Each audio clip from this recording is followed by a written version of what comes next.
language is what drives our ceremonies and our songs, but also our songs and ceremonies help the language.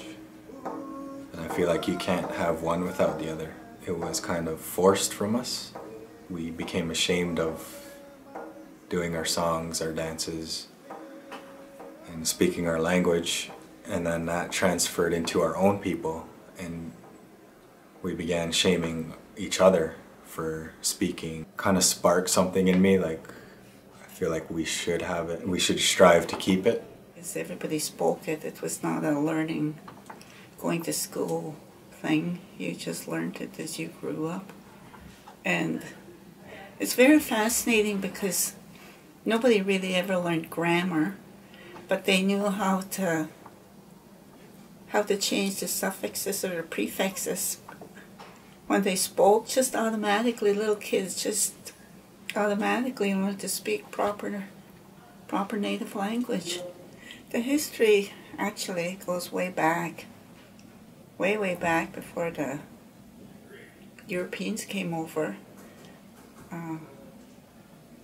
The Aboriginal people only spoke their own language.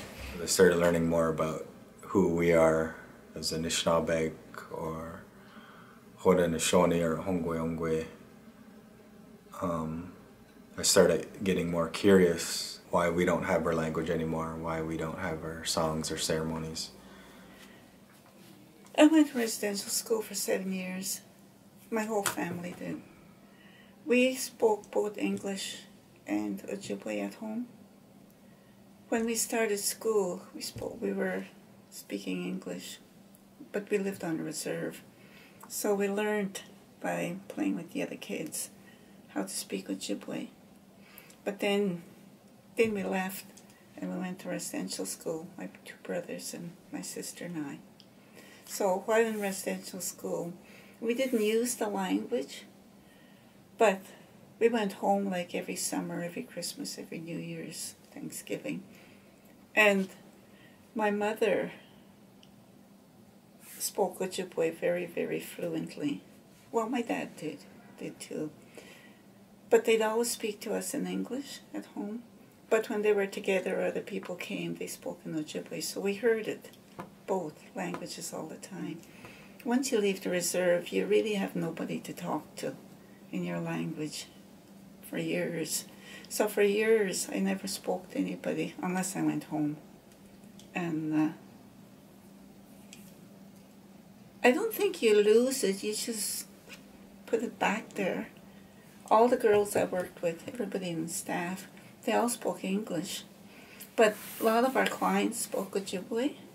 So it was really nice. It started coming back to me very quickly. And we were at the point where they'd laugh at me because they'd say, "You speak better Indian than we do." To me, it was such a beautiful language that described everything so nicely. Sometimes I don't say my words properly because I've lost some of the lingo or the pronunciations. All that time, I never learned to write it. I just spoke it. I'm still learning how to write it and spell it. It's been very revitalizing. It really makes you feel good to be able to speak your own language. I mean, I'm pretty old, but when I hear people that are really fluent and older than me, they really speak it properly, and it's really nice. And it's nice to hear them use certain words, like now we modernize it, I guess. You can write out a great big long word, and it would mean a whole sentence. But now I find that the sentences are sort of chopped up. And you have to, when you're writing out a sentence, you have to make it flow properly. It's like in English, you have to write a proper sentence with proper nouns and everything, adjectives, verbs, in the proper place. Well, the same with an Aboriginal language. Even though it may not look like, if you'd interpret it in English, it may be all twisted. But if you say in Ojibwe, it really means the way it's written. We're changing We're changing it a lot, I notice, from the way the old people used to speak.